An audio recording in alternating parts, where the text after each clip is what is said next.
Hello students. अभी तक हमने सी प्रोग्रामिंग लैंग्वेज में सी प्रोग्रामिंग लैंग्वेज का इंट्रोडक्शन समझा था, डेटा टाइप समझे थे, वेरिएबल समझे थे। उसके बाद हमने बेसिक इनपुट आउटपुट फंक्शन समझे थे। उसके बाद हमने ऑपरेटर्स समझा, फिर हमने कंडीशनल स्टेटमेंट समझे, लूप समझे, एरेज, फंक्शंस, पॉइंटर्स समझते हुए अब हम यहाँ पर एक नया टॉपिक स्टार्ट करने वाले हैं, रिकर्शन। इन सभी टॉपिक्स में हमने जो कुछ भी पढ़ा है वो सब कुछ हम यूज करेंगे हमारे रिकर्शन टॉपिक के अंदर, जब हम प्रोग्राम बनाएंगे रिकर्शन के लिए। तो सबसे पहले रिकर्शन आखिर होता क्या है? किसी भी फंक्शन के अंदर अगर हम उस फंक्शन को फिर से रिकॉल कर दें तो वो कहलाता है फंक्शन, वो कहलाता है रिकर्शन। तो सबसे पहले एग्जाम्पल के लिए मेरे पास यहाँ पर एक फंक्शन है ABC नाम का। मेरे पास यहाँ पर एक फंक्शन है ABC नाम का, उसके बाद उसे मेन फंक्शन में कॉल भी करा है और इसके अंदर बहुत सारे स्टेटमेंट्स हैं और इसमें हम क्या कर रहे हैं, ABC फंक्शन को फिर से कॉल कर दे रहे हैं। तो ये हुआ क्या है, जो फंक्शन हमने डिफाइन करा था उसके अंदर हमने उसी फंक्शन को फिर से कॉल कर दिया। तो ये एक तरीके का प्रोसेस इस तरीके से हो गया। दैट मीन्स हमने हमारा ABC के अंदर ही दूसरा ABC कॉल कर दिया, दूसरा ABC कॉल कर दिया। तो ये तब तक रन करता रहेगा जब तक हमारे पास किसी प्रकार का कोई कंडीशन या रिटर्न वैल्यू नहीं आएगी जो इस पूरी प्रोसेस को क्या कर दे, टर्मिनेट कर दे। So recursion basically हुआ क्या? It is a process in which function calls itself directly or indirectly. इसको एग्जाम्पल के तौर पे समझिए। आपको फॉर एग्जाम्पल 10,000 गिनने हैं, 10,000 रुपए गिनने हैं। तो आपके पास 500 के नोट है, 500 के नोट है और आपको 10,000 गिनने हैं। तो आपके पास 500 के जितने भी नोट हैं उसमें अपन इसको इस तरीके से लिख दें कि हमने एक फंक्शन बनाया कलेक्शन 10,000 नाम का। अभी आप नेमो कल्चर पे मत जाइएगा, बस हम हमारे समझने के लिए कर रहे हैं। और उसका खुद का एक पैरामीटर है जो पास होगा यहाँ पर। और इसके अंदर हमने एक और चीज कॉल कर दी जिसका नाम है फिर से कलेक्शन 10,000। और फॉर एग्जाम्पल मैं यहां पर इनपुट दे रही हूं n और n की वैल्यू दे रही हूं 10। एक इनपुट दे रही हूं n की वैल्यू 10 नहीं, अपन 2 देते हैं, अपन प्लस में समझते हैं ताकि नेगेटिव में इजीली समझ पाए बाद में। तो हमने वैल्यू दी 2। दैट मीन्स यहाँ पर n पास हुआ है 2 और यहाँ पर हमने कॉल कर दिया फिर से n+2। हमने यहाँ पे कॉल कर दिया है फिर से n+2 और हम बेसिकली कर क्या रहे हैं, हम यहाँ पर प्रिंट करा रहे हैं वैल्यू printf, जिसमें हम 2 कंसीडर कर रहे हैं। जब एक बार 2 होगा दैट मीन्स हमने यहाँ पे 2000 प्रिंट कराया है। फाइन। उसके बाद क्योंकि ये हो जाएगा, उसके बाद हमने करा है रिटर्न 0। दैट मीन्स ये हमारा जो भी इंटीजर टाइप का होगा तो हम इस फंक्शन को क्लोज कर पाए। फाइन। उसके बाद हमने इस प्रिंटफ फंक्शन को ऊपर भी प्रिंट करा देते हैं ताकि हम डिफरेंस पता कर सके रिकर्शन होने के बाद और रिकर्शन ना होने के बाद। तो सबसे पहले क्या हुआ हमारा, यहां पर हमने पास करी 2 वैल्यू, यहां पे प्रिंट करा दिया 2000। फाइन। उसके बाद कलेक्शन 10,000, फिर से वही फंक्शन रिकॉल हो गया। अभी ये रन नहीं हुआ। n+2 वैल्यू के लिए, दैट मीन्स 2+2 वैल्यू के लिए प्रिंट करा दिया। तो यहां पर क्या हुआ, फिर से वो रिकॉल हुआ, इसके अंदर आए, प्रिंटफ रीड करा। अभी ये कलेक्शन 10,000 2 के लिए रन नहीं हो रहा है, कलेक्शन 10,000 4 के लिए रन हो रहा है, लेकिन प्रिंट तो सेम चीज होगी तो 2000 प्रिंट हो गया। फिर यहां पर क्या हुआ, n+2 that means 4+2, again recall हो गया फंक्शन। तो यहां पर हमने फिर से प्रिंट करा दिया 2000। अब हम ये चाहते हैं ये कब तक रन करे, जब तक हमारी जो कलेक्शन हो रहा था वो 10,000 ना हो जाए। तो उसके लिए हमें कितनी बार इसको रन करना पड़ेगा, 5 टाइम रन करना पड़ेगा। तो हम यहां पर क्या लगा सकते हैं, एक इफ एल्स कंडीशन, जिसमें हम यहां पर लिख देंगे कि n की value should not be greater than और इक्वल्स टू 10। n की वैल्यू अगर n से 10 से ज्यादा या कम है तो ये हमारा क्या हो जाना चाहिए, टर्मिनेट हो जाना चाहिए। तो इस प्रकार से हमारा रिकर्शन रन कर सकता है। अगर इसका हम रियल लाइफ में हमारा देखें कि कहाँ एप्लीकेशन परफॉर्म करा गया है, अगर आपने पेंट देखा हो, विंडोज का पेंट सॉफ्टवेयर, तो उसमें जब हम कलर फिलिंग करते हैं किसी भी डायग्राम में या हमारे ड्राइंग में शेप्स में कलर करते हैं, किसी भी एरिया में कलर करते हैं, तो वो बेसिकली परफॉर्म कर रहा होता है रिकर्शन मैथड। उसके पीछे जो कोड लिखा गया है वो रिकर्शन मैथड का ही कोड लिखा गया है। चलिए मैं आपको एक प्रोग्राम के थ्रू समझाती हूँ कि रिकर्शन को हम किस तरीके से सिंटैक्टिकली लिखते हैं। सो रिकर्शन का प्रोग्राम बनाते टाइम हमें दो चीजों का ध्यान रखना बहुत जरूरी है।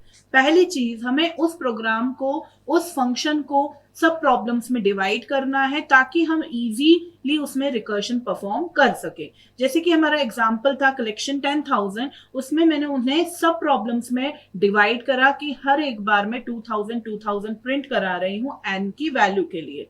फिर उसके बाद मुझे एक चीज हमें ध्यान रखने का जरूरी है, पहली चीज तो सब प्रॉब्लम्स में डिवाइड करना, दूसरी चीज एक बेस कंडीशन बनाना। बेस कंडीशन बनाने का मतलब क्या हुआ कि हमें एक ऐसी कंडीशन बनानी है जो उस पर्टिकुलर रिकर्शन को रोक सके, क्योंकि अगर हमने वो कंडीशन नहीं बनाई तो वो इनफाइनाइट लूप बन जाएगा, रिकर्शन रिकर्शन होता ही रहेगा, फंक्शन विद इन फंक्शन एक दूसरे को बार बार कॉल करता ही रहेगा।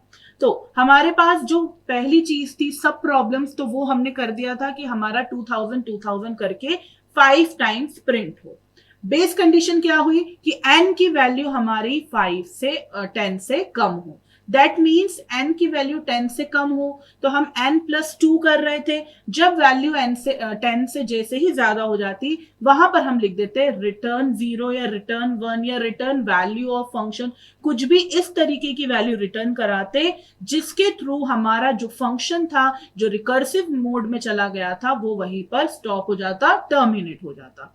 तो ये दो चीजें हमें फंक्शन रिकर्सिव फंक्शन बनाते टाइम याद रखना है। चलिए अब हम एक एग्जांपल देखते हैं। मैं एक फंक्शन बना रही हूं, यहाँ पर रिकर्शन का एक प्रोग्राम बना रही हूँ और उसको हम स्टेप बाय स्टेप समझेंगे और फिर प्रैक्टिकली इंप्लीमेंट करेंगे।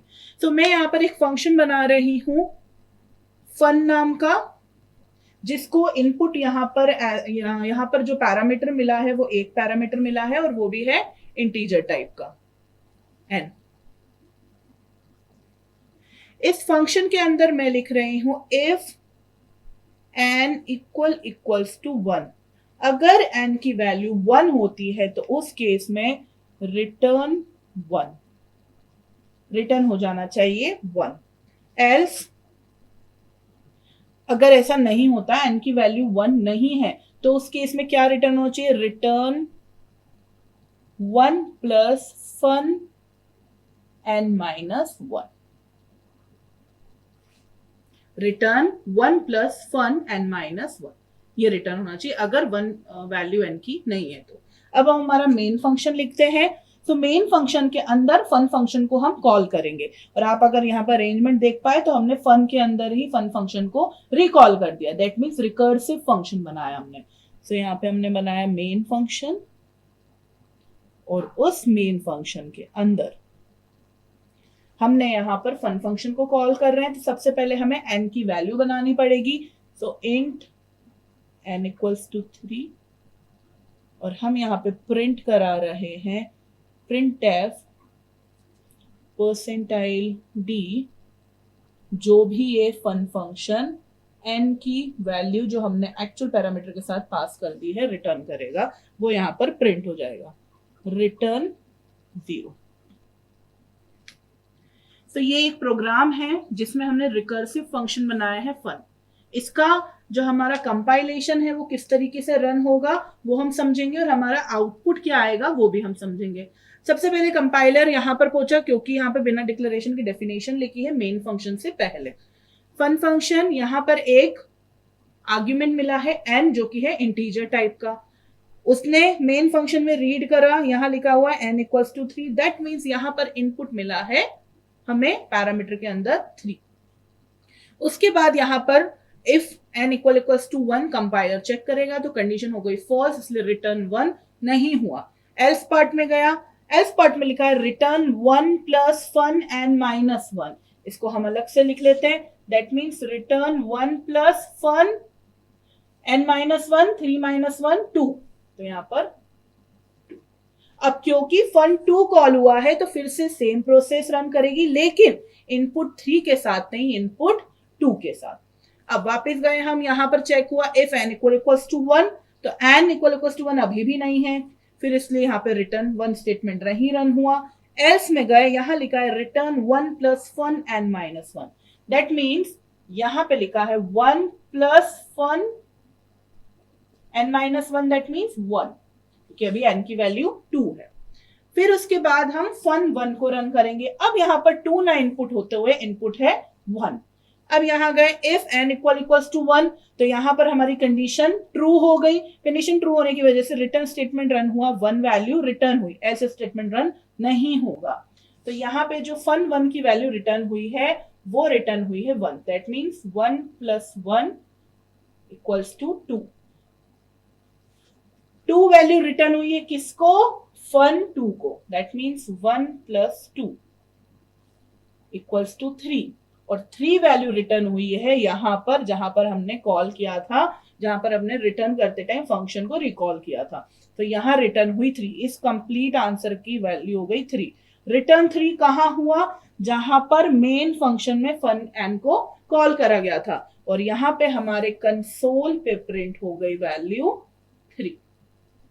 तो इस तरीके से रिकर्सिव फंक्शन को हम लिखते हैं। अब इसमें मैं आपको बता दूं सब प्रॉब्लम्स क्या है हमारे पास। ये हमारी सब प्रॉब्लम है जिसको हम बार बार एग्जीक्यूट करना चाहते हैं, और हमारा बेस कंडीशन क्या हुआ जिसके बेसिस पे रिकर्शन हमारा ब्रेक हुआ, वो था हमारा रिटर्न 1। तो इस तरीके से हम रिकर्सिव फंक्शंस बनाते हैं। चलिए इस प्रोग्राम को प्रैक्टिकली इंप्लीमेंट करते हैं।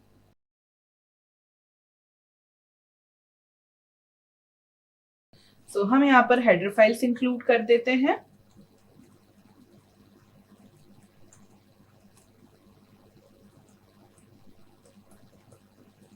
उसके बाद हम यहाँ पर बनाएंगे हमारा फन फंक्शन,